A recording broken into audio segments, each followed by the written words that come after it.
Hello, and welcome to Let the Growth Flow, a spiritual place to heal mind, body, and soul. My name is Alexis, and I'll be your host. My hope for this podcast is to help people learn about all things spiritual, at the same time, allowing themselves to heal in any way that they need to. I plan to do that by sharing my own spiritual experiences, as well as bringing other spiritual mentors onto the show. Hello, everyone. Welcome to another episode of Let the Growth Flow. With me today, I have Stephanie Isabella. Stephanie is a Reiki practitioner and life experimenter. Stephanie loves speaking about living life on purpose and the beautiful things that can happen when we live life on purpose. She also has her own podcast called Living on Purpose. Welcome, Stephanie. Hello. Thank you so much for having me. Yeah, we are so excited. So, Stephanie, I always like to start with my guests with their why. So, how did you get here? What brought you to this point? Yeah, that's such a great question. There has been so much that has brought me here, but I think in short, I could say a few kinds of things. I have been very passionate about health in general, just understanding how the body works and learning about the body's ability to heal itself and the way that our body really maintains our state of homeostasis, one of my favorite topics. And then I found myself in a few years of chronic illness. And through that time, I got to understand health on a completely different level outside of textbooks and much more personal. And I really realized that there's a lot that I can do, even when I'm so unwell. And living purposefully gave me a lot of my power back and a lot of my life back. So now I'm really passionate about sharing that with others and helping others see that when you live purposefully and when you take back the parts of your life that you can control, there's so much that you're able to do in your life. Absolutely. And is that, I'm asking too, because I actually don't know, was your chronic illness what led you to pursuing Reiki also? Yes. So I first kind of started, I work with the Beachbody programs and products as a coach. And so I kind of started in that aspect, really focused on physical health. And I realized if you want any sort of physical changes or physical health, you really need to add in the mindset piece. So then I branched into mindset. And then I realized, wait, it's actually deeper than just body and mind. There's this soul piece too. And I had been quite intrigued by Reiki for a few years and never really found kind of the right person to learn from. And then things just lined up and I found someone to learn from and I learned Reiki. And now I feel like I have kind of that body, mind, and soul approach with, living on purpose and healing and health and energy and all the things. Yeah, absolutely. And through learning Reiki, that's how we met also. Yeah, exactly.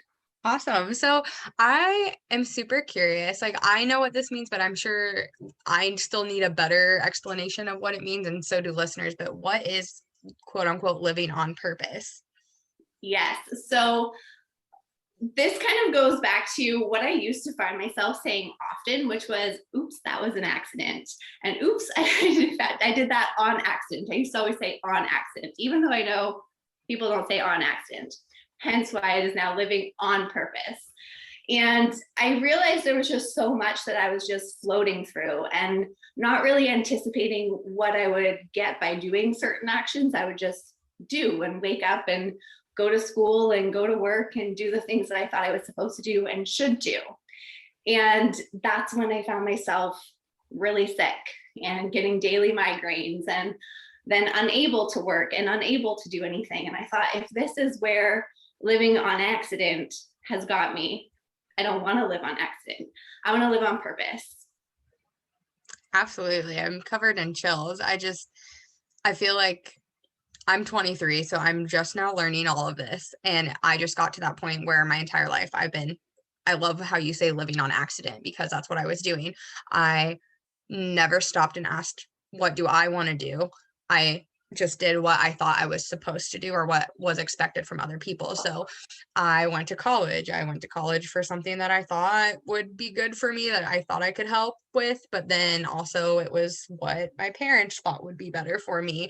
And then I did that. And then I got my first big girl job doing that. And I was severely, severely depressed and anxious because it's hard for me to say that I was hating it because like teaching holds such a special place in my heart, but it wasn't my purpose.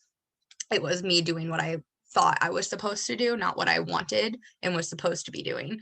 And it showed in every aspect because it's the same thing. I was sick. I was tired. I was just emotionally, mentally, spiritually drained all the time because any energy I did have went into pretending that I was loving what I was doing, even though I wasn't. Yes, yes, I understand that so much. And depression and anxiety are tricky to balance together. They both kind of pull you in opposite directions. And then you find yourself in this state of like, am I worried about what's going to happen in the future? Or am I like numb about what's happened before? And you're kind of in this limbo state of where do I even go from here? And it can be confusing. Absolutely. Absolutely. So I'm curious if you have any tips for listeners on how can we start living life on purpose? Yeah. So I think the first thing that from my experience has been pivotal. If you want to make a change in your life, you can only do that from a place of empowerment. And when I talk about power and when I talk about empowerment, I'm not talking about being the president of the United States. I'm talking about understanding in your circumstances what things you can do to slowly regain the power that you already have and are just giving away right now. So it often isn't big changes that are needed to be made, but when you can do things like recognize that maybe you can carve out 20 minutes a day to move your body and feel good about it. And maybe it doesn't have to be the hour and a half in a gym. Maybe you can find a way to work meditation into your day-to-day life. Maybe you can find a way to work journaling in. Maybe you can find a way to add more vegetables into your diet. Whatever it is that you're feeling like you can't do right now, but you quote should be doing. I find shoulds are often almost a spotlight onto where we could put more energy and effort into and where other people's expectations are showing us that we maybe do want to actually do something. That's really the first step, to regain your power and to recognize where you're letting it go and bring it back to yourself. And then as you regain your power, then you have the ability to really make the changes. And purpose is really about purposefully choosing the that you want to regain power in, that you want to say, actually, I can do this piece. Actually, it's not going to look like everybody else in my life has described it to be, but I can do it in this way. And in this way, I feel confident and I feel empowered and I feel like I can live purposefully and make some changes here. Absolutely. And I think too, the biggest thing is realizing that everybody is empowered through different things. Because I think that's where we tie back into doing what we think we should our whole lives, or living a life on that accident. Because, okay, I see XYZ or like this many people in my life, everybody around me is doing this and they're really happy. And that's what I have to be doing to be happy. But it's like, that's not what is empowering me. So finding what empowers you. And sometimes that's not easy either. But I think my brain right now is hearing connecting with your inner child, right? So what were you super passionate about when you were like in kindergarten that you dreamed about doing that you slowly let fade away as you got older and started worrying about money more than what you love? Yes, exactly. And that's such a great point. Everyone has different things that help them feel empowered. I know I work with quite a few clients and some of them really love to have a clean house and that makes them feel empowered and like they can go about and do their lives. But if I were to show you my house right now, it's not super clean all of the time. And I don't need that. That's not a way that I feel empowered to have a clean house all the time. So it really is learning what works for you. And that's really the purposeful piece. Instead of doing what everybody else says to do, making it purposeful and meaningful to you and really making it unique. Yeah, absolutely. And I love too that you just brought up having a clean house, because I think also many times people hear the word empowered and what empowers you, and they think it has to be this really big, massive spiritual thing or non-spiritual, but either way, it needs to be this really big thing. And it doesn't. It can be as simple as, like you said, having a clean house. Like if I clean my house, I feel empowered. Or if eating healthy, like you said, adding more vegetables into your diet if that makes you feel empowered, moving your body for 20 minutes. It's small things, but once you start doing one small thing, it's like that first step that triggers more action in that right direction. Exactly. Love that. So I'm also super curious. You're all about experiments. So what is your most recent life experiment?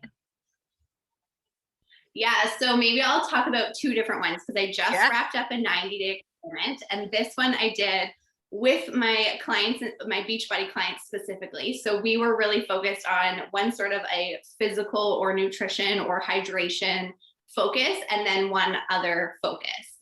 And through these 90 days, we checked in with each other every single day. We had kind of like weekly reflection assignments and things like that. We actually have a big prize draw going on today. Yeah. And my two focuses I could speak on were moving my body. Specifically, there's a 100-day program that I've been doing, which I finished today. Congrats. And then I was also focused on adding queen vibes into my day. Now, I like to start each year with kind of a theme and a focus and have kind of a few words that I really orientate through the year to. And so my words this year have been joy, luxury, and abundance. And then my theme has been surrender. And so in my mind, I thought, okay, queen vibes kind of encompasses all of this. And I will just clarify one thing because I've got a few comments of confusion with this. My focus, I would like to be able to look at materialistic things and feel luxurious, feel abundant, feel like a queen. That's something that I'm working on. So I feel like when I say luxurious, most people assume that I'm starting from a materialistic place. I'm actually looking more at how luxurious is it that I can sit here in my sunroom chatting with you on a Tuesday morning, like that kind of stuff feels really luxurious to me. And then I'm hoping to branch that into materialistic things moving forward because I want to feel that and I want to enjoy my life to that level. So focusing on queen vibes and really having those other three words as my like kind of more defining focus through these 90 days was incredible. On the days that I felt like anything, I don't want to get out of bed. I have a wicked migraine and I don't want to talk to anybody. I don't want to do anything. I don't want to people today. It gave me that perspective of, okay, if I'm a queen and I came from this from an empowered perspective, what would I do right now? And asking myself that sometimes even a few times a day led to incredible things, led to a lot of momentum, led to a lot of I can kind of an attitude, whereas I was feeling more of an I can't. And for 90 days, I did that every single day and checked in with the group every single day. And yeah, it's been pretty incredible to see when that's your main focus, when that's something that you're really orientating to through the entire day, how much more powerful the focuses really are when it's really that main focus. And I think the cool thing about experimenting, why I really love it, is because you don't start and say after 90 days or however long your experiment is, I'm going to be here. You go, I wonder what will happen when and then hypothesize and allowing yourself to like be in the energy of you've already done it, but allowing yourself to play rather than creating a to-do that you have to follow through on. And then we go back to that quote, should mentality of I should be doing this. And it's just something on your to-do list to check off. Experimenting makes it more of a play and more of a what will happen. And it's just a really exciting environment to be in. So I love leading experiments and I've led a few of them. And then, yeah, I'm doing another 40-day experiment right now. Okay, tell us more about your 40-day one. I want to hear. Yeah. So this 40-day one, I'm on day, I want to say 24 or something like that today. And this one I am just doing with a few friends. So I'm not leading this one. And I am walking every single day. And then I'm journaling every single day. And then I have a specific blessing practice that I'm doing. And I think something important about experimenting is you want to give yourself kind of like a framework, like boundaries, like where are you experimenting? And then how do you tell if you're not following through? So when I'm walking, I have a trail by my house. And if I go to the end of the trail and back, and I've kind of done my walk. Otherwise, if I'm out and about, I'm actually only doing 15 minutes right now. So it's nice and short. I live in a rainforest and it is rainy season. So I didn't want to commit to a whole bunch right off the bat.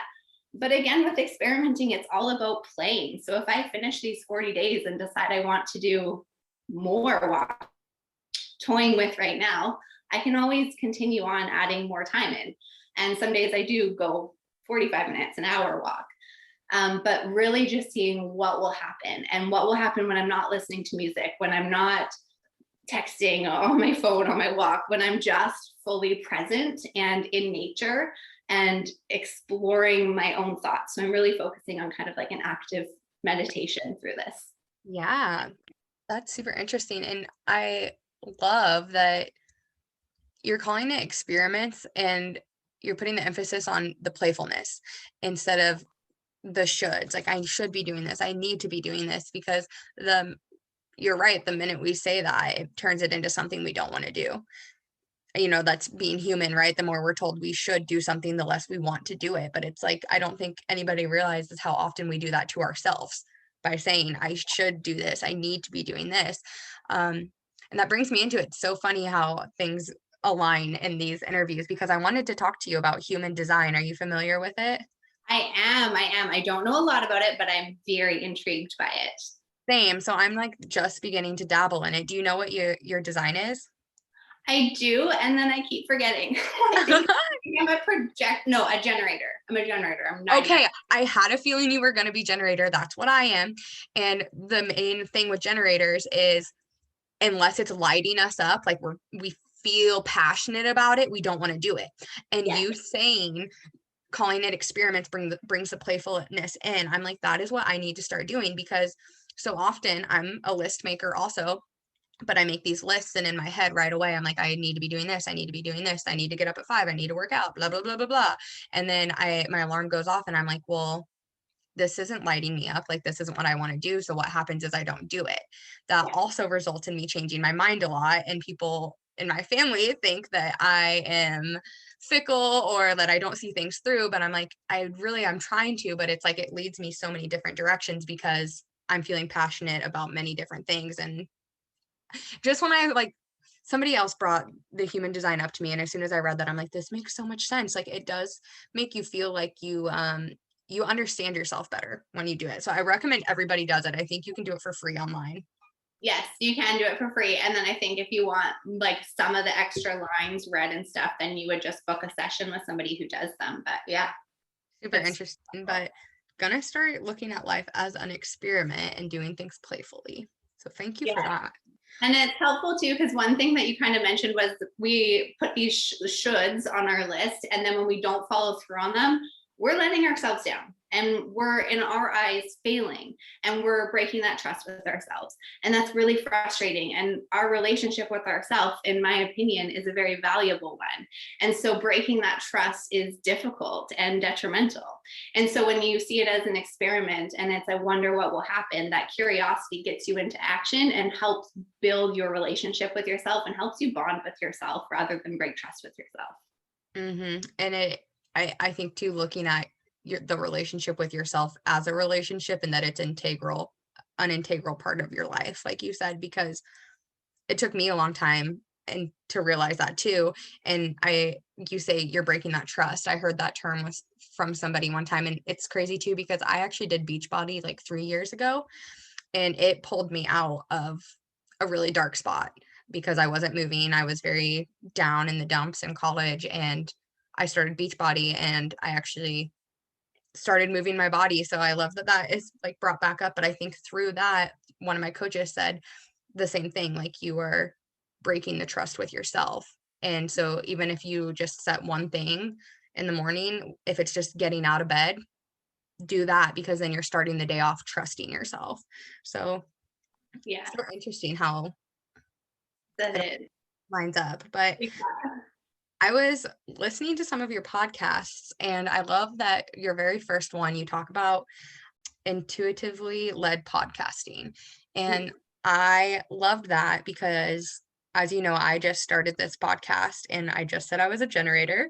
So being feeling like I need to really be passionate about something, I am running into where I'm like, crap, it's Wednesday. I haven't recorded anything and it's releasing tomorrow. So kind of tell me more about that and how you came to the decision of posting podcasts intuitively. Yes. So I went back and forth in my mind. And, a lot of those shoulds came up. I should commit to a weekly schedule, which interestingly enough, I actually am on a weekly schedule right now. I think sometimes I release on the day after. Sometimes it's quite late on the Wednesdays are typically when I release. And I don't beat myself up if I release late. I just tell my people on all my different communities that it's coming when it's coming. And the reason that I've decided to really go this route is because I've listened to a lot of podcasts, and I used to feel like it was very unprofessional for people to just disappear for a week at a time, months at a time, and not record. And it could be frustrating sometimes as a listener when you're waiting for the next episode and then it's not there. But I found it more frustrating when I would listen to episodes and go, you just needed something to say. Like, this doesn't feel inspired. You don't have the same tone. You don't sound lit up about this idea. It's not hitting the same way. And I would rather produce quality over quantity. So right now I'm managing to kind of have both in some sort of a schedule-ish. And I'm finding by having this deadline of, I would like to be releasing my episode on Wednesday, I find inspiration knows, okay, well, if we want an episode released, if we want this thought to actually come to fruition and be a podcast episode, we need to tell her ASAP that this needs to be recorded. And so I find that I'll get people messaging me with common themes, or I'll be seeing the same thing in lots of different places, or a thought will be in my mind that I just can't shake. And I go, okay, well, that's a podcast episode. That's what I'm meant to be doing. And that is inspiration knocking at my door. And now my job is to act. Absolutely. Wow. That felt empowering. Okay. And then one of the episodes I listened to too, it was titled More Than Light. So I thought maybe we could talk a little bit about navigating darkness and shadowy times, because this is honestly one of my favorite topics to bring up, because so often we do see on social media, literally in your podcast episode, you said love and light. Like, that's what we see spread everywhere. But no, I made a blog post about this too. I don't want to say nobody, it's not as mainstream to talk about the dark times, which honestly, we can't have the light times until we go through the dark, because it's the healing of the dark times that brings you to the light.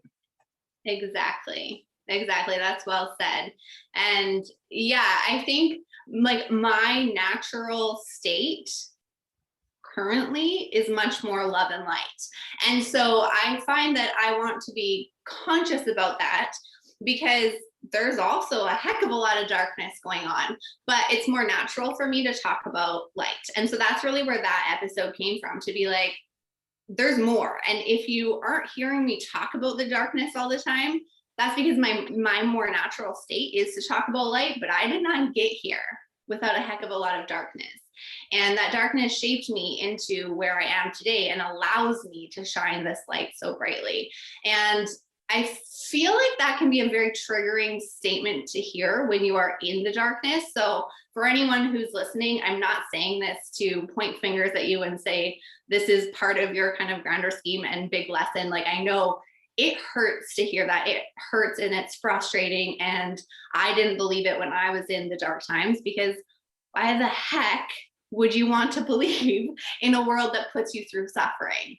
But then you get this peace after this, I almost want to say silver lining, but you see things just differently once you get out of the darkness, and you realize that the darkness was really clouding your lenses, and it was showing you the entire world through darkness, and that was your reality. And so when you can then go, okay, if I could see this much darkness, if I could hold space for that much darkness, even if it wasn't intentional, even if it was almost forced on you, right, with illness or loss or whatever it is, your capacity for love, your capacity for light is that much bigger and broader. And I talk a lot about spectrums and dualities. And so it's almost like if you want to move further up the spectrum on light, then you're also likely going to experience much more on the spectrum of darkness. And knowing that that's not a place that you have to camp out and be at for the rest of your life, knowing that that is part of the journey and you're going to go back and forth on that spectrum and you're going to experience things on both sides and to keep moving forward. Mm-hmm. And I'm trying, my thoughts are like all over the place right now, but I was going to ask you a really difficult question, and that was, for listeners, how can you find the light when you are in that dark place, or what can you do to help focus on the better things ahead, so to speak? And I know that sounds so cliche, but then the other part of me, I'm like, as soon as I wanted to ask that question, I'm like, there's also a reason for the season, almost like there's a reason you're at where you're at. And it's also sometimes we don't even allow ourselves to feel in the darkness and actually understand why we're feeling it, because we are always looking for the betterment, like the next best thing coming. So I guess then my roundabout question is like, do you have any tips? Because it is hard. Like, and I don't know either, because as soon as I'm in the dark spot, I'm in the dark spot too, and I'm wanting out. So it's like, what can we do to just sit with it and be okay and know that it's just a season and it will pass too? Does that make sense? That totally makes sense. And I kind of get what you're saying, like that balance between how supportive to people who are in that place, but then also recognizing that that is a journey that each person has to go through. And I think honestly, my biggest tip would be, when I look back on my darkest times, the resistance I felt, the times that I felt pissed off when people would say things. I had a massage therapist tell me, well, are you telling your body that it's healthy? Because every cell is listening, Stephanie. And I just felt so pissed off for years. I was like, why would I stand in front of the mirror when I'm getting daily migraines for years and say, you are healthy? Like, that sounds like baloney and I don't want to do it.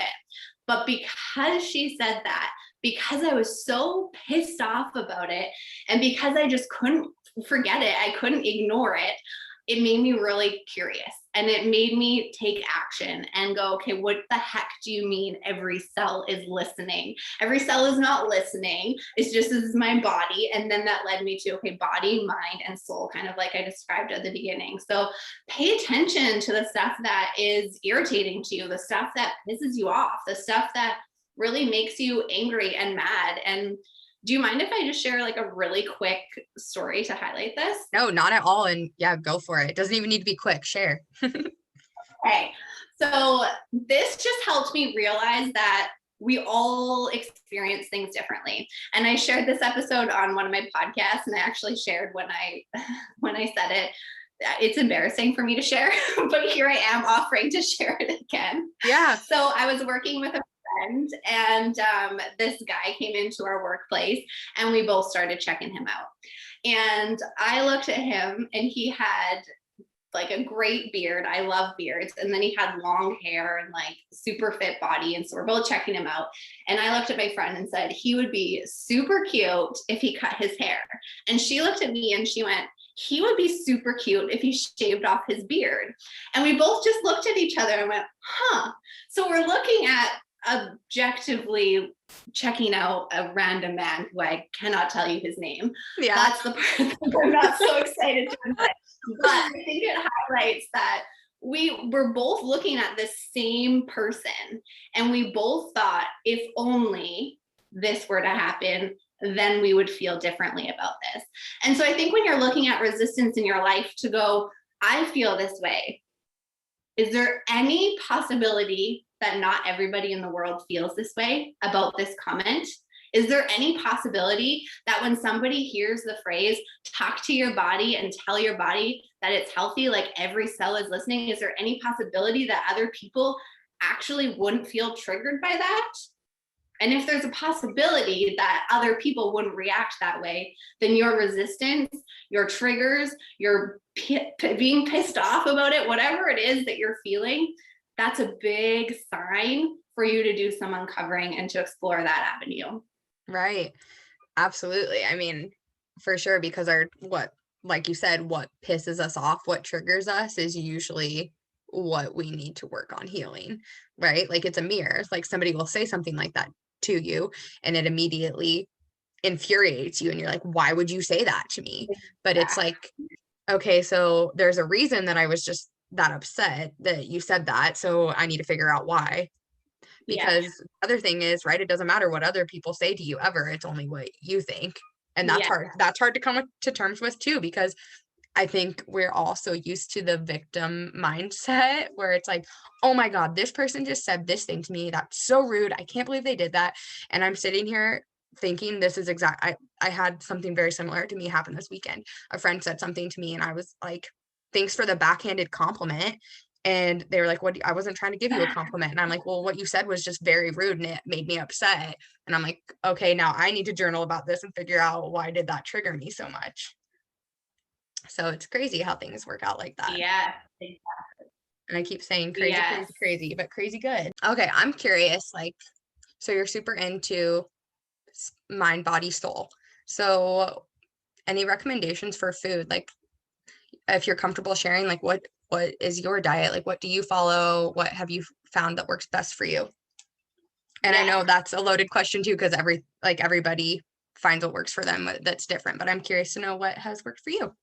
Yeah, that's a really good question. And it's taken me a long time to get where I'm at. And I feel like ultimately what you said was everybody has different needs. And that's really where I've landed on is my body is different from your body, is different from your body. And we all need to figure out what works for us. But I think figuring out what works for us doesn't have to be something that is difficult and mysterious and something that we're kind of like scavenging through on our own.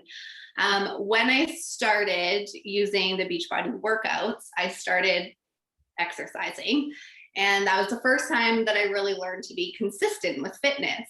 And I remember saying quite a few times, well, I'm not committed enough to actually change my diet. I'll work out, but I'm not committed enough to change my diet. I don't want to do that. I was like pizza, cheeseburgers, frozen food. Like that was pretty much my entire diet. And then these dang migraines just wouldn't budge. They wouldn't go away. And so I ended up seeing, gosh, I can never remember the difference between a functional health doctor and an integrative health doctor. I think I saw an integrative health doctor. Anyways, I started seeing him and I worked with him and his team. So there was also a registered dietitian and a registered nurse. And so with their team, this is where I really started my first experiment. And they said, we're going to do an elimination diet because very likely your body is in overdrive responding to all of these foods that you're consuming that are just totally putting you into like fight or flight mode, that your adrenals are just shook and we need to eliminate those foods to start. And elimination felt very triggering for me at the beginning because I was in very much of a diet mentality where when you eliminate something, then you just want to consume it in like copious amounts on the other end. So this often had led me to yo-yoing with diets for years, since well into high school. And I think I was 27 or something when I started this elimination diet. So at least a decade I had been yo-yo dieting. And then I had doctors saying, okay, we want to try this approach. What do you think? And I kind of thought, okay, well, what if I just experiment? What if I just see what would happen? And so I did do the elimination diet, and then I kind of slowly reintroduced foods. And right before I did that, I actually did a program about mindset and nutrition. And I was almost a little worried because I had done this program, this is a Beachbody program, and then I started working with the doctors, and I was like, am I going to have to relearn everything? Mm-hmm. Everything that I just did going to be completely out the window? And it turns out everything that they were suggesting that I follow, I had just learned in this program. So understanding like what protein does for your body, what carbohydrates do for your body, what fat does for your body, understanding what portions you might want to eat, understanding your cues that you're actually hungry, understanding that veggies literally fill your stomach up. So if you're feeling hungry, eat a bunch of veggies and then get the energy that you need from the protein, carbs, and fat. And really understanding how to build a meal based off of what your body is needing, wanting, and asking for. And that was a very empowering process for me to understand, like I'd heard that food could be your medicine. I'd heard that food could be healing, but I didn't understand how, because I was always so focused on eating less, weighing less, being smaller, cutting sugar, cutting calories, tracking everything.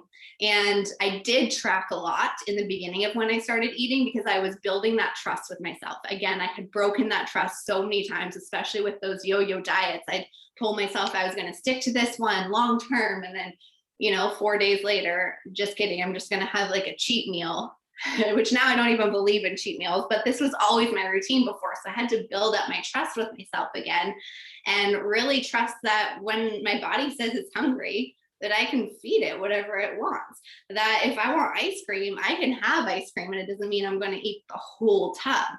And it took a while, but through really being connected to knowing that food was something that is going to be a part of my day every single day for the rest of my life, and knowing that it's a relationship. Every single thing in our life is a relationship. And I feel like I have the capacity to build strong relationships. And so I decided my relationship with my food is going to be a good relationship. It's going to be a strong relationship. It's going to be a thriving relationship. And I can trust myself when it comes to food. And yeah, it did make a really big difference. So where I'm at right now, I kind of would say that I fluctuate between really being more focused on eating a lot more vegetables. It's the vegetables are the part that I bring up a lot, because I find that's what I tend to miss a lot and what others tend to miss a lot. We just get so busy with pre-made, pre-packaged, ready to go, ready to eat meals that we don't really think about our vegetable quantity as often. So that's why I keep bringing it up, because whenever I'm in these phases where I'm feeling low energy, I realize, it's actually probably been a few days since I've had a good amount of vegetables. And that's usually the first step to go back to. So veggies and water. I had a nursing professor. I'm also a registered nurse. And I had a nursing professor who said in first year, water is your cheapest ticket to health. And I've never forgotten that one. I think it's so true. It is, right? Well, and I mean, whatever, you're the science person, not me, but however much of our body is water, like the percentage, and just that our cells function off of that. So it's our basic necessity. And could not agree more with the vegetables. Like, you're saying all of this, and I'm like, at me. And the last 2 weeks for me, and there's a huge reason I wanted to bring up food with you, is I've like all the same struggles you've had. So since high school, like my freshman year, the focus has always been on getting smaller, exercising to lose weight, just always smaller, less portion sizes, that equals smaller. I think, and I'm realizing now in my adult life how, and this is a trigger warning too, but how common eating disorders are. It is. It's a hard reality to come to terms with. Until 2 weeks ago, I would have never been able to admit I have an eating disorder. And now I'm like, okay, how can I work to learn more to be healthy? So, and I think the vegetable thing too, my go-to is fruit. Like it's sweeter, right? It's more enjoyable. So that's my go-to is fruit instead of vegetables. And I have been noticing the same thing. Just even today, I'm like, it's been 4 days since I've had any vegetable. That's not okay. Yes, exactly. And then I think just like having the ability to then give yourself grace and go like, okay, well, my nutrition hasn't been where I want it to be. So today I will eat a vegetable. Like making it just so simple. Like it doesn't have to be this big complicated thing. Okay, well, now I'm starting this whole new thing, and on Monday I'm going to start eating vegetables, but until Monday I'm going to clean out all the junk from my cupboard by eating it all. Like that is the biggest cycle that I see people in. And actually the majority of the clients that I work with at this point in my online business are Beachbody clients and are really focused on physical transformations. And that's often when people start to want a change, is when they want a physical transformation. And so what I do is help them see that actually it's more than a physical transformation that you're after. And how can you work with your whole mind, body, and soul to make yourself thrive in your body, to not just look different, but to feel different, to feel energized, to feel excited in your body, to wake up with energy, to not be sore. Like I found myself saying for a long time, oh, I'm just getting old. And that's why I'm so sore. And that's why I'm so creaky. I'm turning 30 this year. I'm not old. If you're in your 20s, if you're in your 30s, if you're in your 40s, unless you've had any big injuries, like big substantial injuries, your body is not meant to just get sore joints, sore back, throw your shoulder out, reaching for the toilet paper. I can't even tell you how many people I've seen that exact thing. Yeah. Like it's just something you're in a relaxed state and you reach and oh, now your rib's out. I slept weird yesterday. My rib's feeling weird today. And I can tell that I haven't done as much movement in the last couple of weeks as I had been doing previously. So it's just really interesting to see how we think we want these things. We think we want to be smaller. We think we want to lose weight. We think we want to fit into this dress that we've had hanging in our closet for however long. But then when you really uncover things, you realize actually it's a lot of shoulds.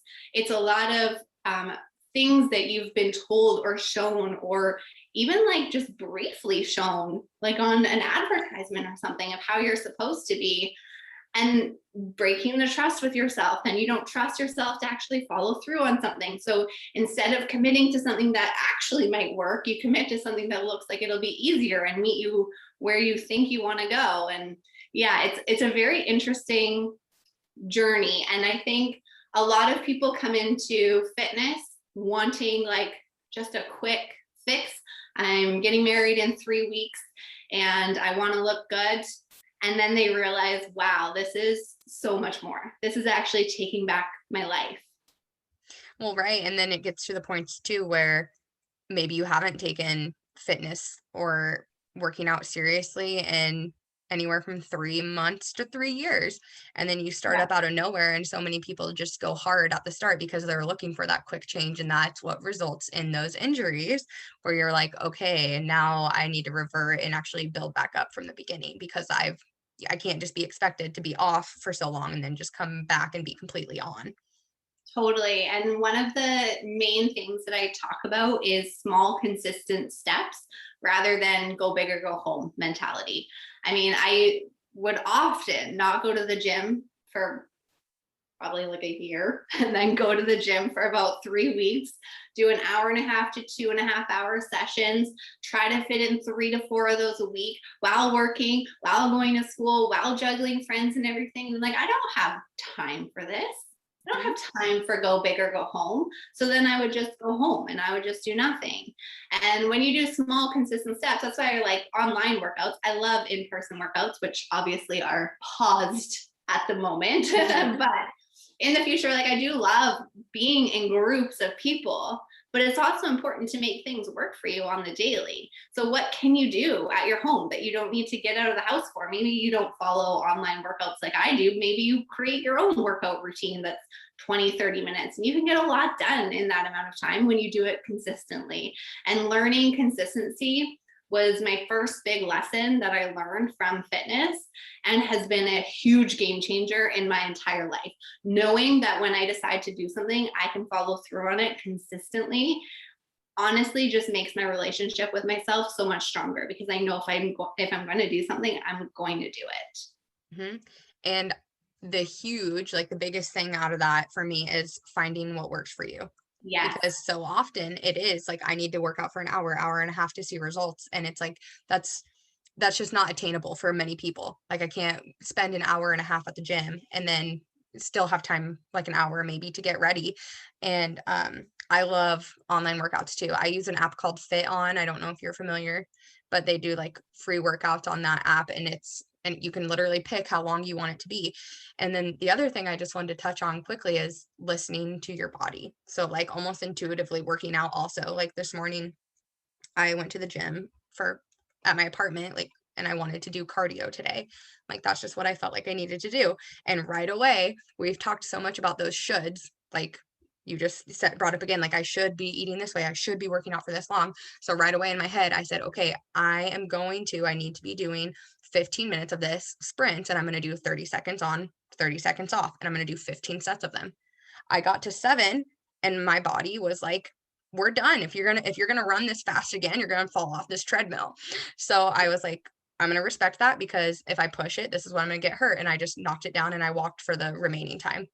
So that was also a huge moment for me too this morning, because so often I push past that point of where my body is like, we are done now. And I think there's a fine balance there too, because your body gives up before your mind too. But finding that happy medium point where you're not pushing yourself to these extremes and hurting yourself, but then also still pushing yourself enough. But at the same time, when you listen to your body and respect that boundary, I feel like the likelihood of me going back to the gym again tomorrow is higher. Totally. Yes. And congratulations on listening to your body. That is a difficult thing to do when you haven't been for so long. So I'm proud of you for that. And I think that's such a good point too, that like stress really comes to my mind. So when I was starting to work on my nutrition with the doctors, I was at a point where I think I had been getting daily migraines for a year at that point, maybe 2 years at that point. So it had been quite a while. And basically what they said to me was, every time you work out, you're adding more stress to your body. Every time you get a migraine, you're adding more stress to your body, which I was getting daily. And then think about any other stress inducing factors in your life. And every time that you have that stress cycle go in your body, you're getting that hit of cortisol. You're getting the whole, like there's a whole cascade of events that happen every time you're faced with a stressor. And working out is a controlled stress environment, which can be very beneficial to your body, very beneficial to your stress responses if you're in chronic stress. So one of the things that I've been very passionate about doing is making my workouts meet me where I'm at every single day. So while I am on day 100 of this 100-day workout program right now, it's supposed to be used with weights through most of the program. I swapped to resistance bands halfway through. And so some moves, I'm just like, I can't actually figure out how to use a resistance band for this. So I'm going to do the move and just hold no weights. And whereas previously I would have gone, well, if I'm not going to hold weights, I'm not even doing the program. So what's the point in pressing play today? But having that consistency, moving my body, focusing on alignment, focusing on the small pieces that you can do, even when you think you can't, does build up to really big, massive changes. I lost 60 pounds. I think where I'm at now, I've lost about 50 pounds. I gained back about 10 of them, and I'm quite comfortable where I'm at right now. But I did all of that with very small changes, with 20 to 30 minutes of exercise a day, with adding more veggies and more water into my life, and with originally removing things that my body was reacting to and more sensitive to. It took time. It took a year or so to lose weight, but I've sustained it also for a year or so after that, with the 10-pound increase, that my body's comfortable at these 10 extra pounds. Well, and I think that's the biggest thing, right? Too. Everybody's expecting fast results, and it's like, it takes consistency, it takes time, it takes effort. Like, it's up to you to wake up every day and put in the work that feels right to you to get to that point. And it doesn't happen overnight with anything. It doesn't happen with your mental health. It doesn't happen with your spirituality development. It doesn't happen with your fitness. It's consistency. And I think that's the hardest thing for so many people, including myself. Like, this morning I was so proud. I think I woke up at 5, like I'm saying this again and again, and I went to the gym. I walked my dog. I did laundry. I had another interview with another guest before you. So I'm just like, oh my gosh, I'm doing what I love. I feel good. But I'm like, okay, now I'm going to harness this empowered feeling that you are talking about to motivate me to do this again tomorrow, because I can see that on the days I wake up earlier and do what I need to in the morning, it affects me hugely in a great way for the rest of the day. Yes, that's so powerful to understand why you're doing something. And I find that comes a lot too with whenever I experiment with something, it makes me really attached to the result of what I'm doing. Like, I understand things on a completely different level. I used to have friends tell me all the time, well, eat a salad, Stephanie, it's good for you. Well, I don't really care if it's good for me. But then experimenting and seeing how I actually feel when I eat a lot of veggies, now I know when I don't feel that way, if I want to feel that way, I know what I need to do. And so I am hearing the same thing from you. You're seeing that when you wake up early, when you do these things, you know how you feel. So now when you want to feel that way, you know what you can do to do that.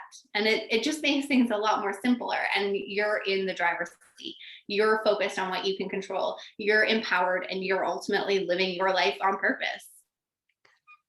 beautiful. And I mean, covered in chills, like what a better way to end it, I feel like, on that note and tying everything together perfectly. So Stephanie, I just want to say thank you so much. I am a little shook right now because I've been wanting to invite somebody on that does working out, like, incorporates the physical with the mindfulness. And I really didn't even know you did Beachbody until today. So I was inviting you on to talk more about the spiritual aspects, and it in return took me right to the guest, like the speaking that I wanted to be speaking on, which was everything we talked about. So thank you so much. And before you go, please tell everybody where they can find you on social media and anywhere. Yes. So you can come find me on Instagram. I'm at Stephanie.Isabella_. And from there, you can find my podcast. My podcast is on Spotify. It's Living on Purpose. And I also host a Facebook community. So if you like the Living on Purpose theme, you can come hang out there. And the link for that is in my Instagram bio. Awesome. Thank you, Stephanie. And I will also link all of those things in the podcast notes so everybody can find them easily. Awesome. Thank you so much. This was so much fun. So glad we got to connect. Me too. Thank you. Have a good one. See you next time. Bye-bye. Wow, I hope you guys all enjoyed that as much as I did. I just feel so lucky and blessed to have met Stephanie. I love the way this podcast flowed and all the different avenues we went down. So much to learn from her. So I also have not pulled an oracle card for us in a while, so I wanted to just kind of end today's episode with an oracle card. And I am using the Spirit Animal Oracle by Colette Baron Reed, and I pulled Snake Spirit, Time to Heal. The message with this card is, no matter how much you may have lost or how you have been disappointed, you are called by Snake Spirit to shed the past and practice radical self-acceptance now. Only by forgiving yourself can you move on, regardless of whether anyone else is ready for healing. When your tender new skin first becomes exposed, you may feel uncomfortable. Love yourself and remain vulnerable anyway. You have been weak, but now you are becoming strong and developing wisdom, and you will do better in the future. Snake Spirit reminds you that hearts can be so easily wounded. Apologies and amends go a long way. Self-forgiveness for your role in what happened can help you heal. Remember, it is the one who has been wounded who often has the greatest power to help others heal. That was a beautiful message. I know that I think we've pulled this card already on the podcast, but we pulled it the right side up. So they have different meanings, whether you pull the card and it's facing the correct way and if it's upside down. So that was the upside down message. Forgive yourself. I love the last sentence too. Remember, it's the one who has been wounded who often has the greatest power to help others heal. Time to heal, and what a beautiful message for this podcast. Thank you guys for listening, and I will see you next week on Let the Growth Flow.